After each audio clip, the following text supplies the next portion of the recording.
Hey, what's up? Today I'll show you how to create an email newsletter free and easy using canva.com. It's a free online tool. Make an account over there, and when you are in, just click over here and type in email newsletter.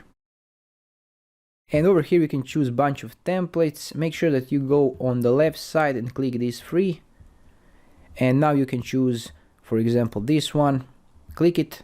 And now you can change the images, texts, and the backgrounds.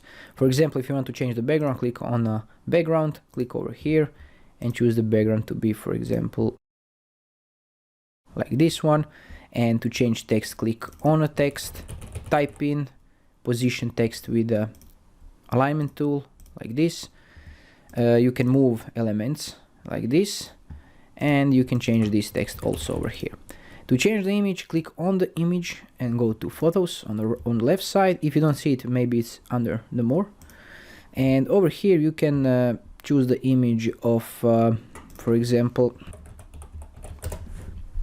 cosmetics, and just drop in, and it will quickly replace the images.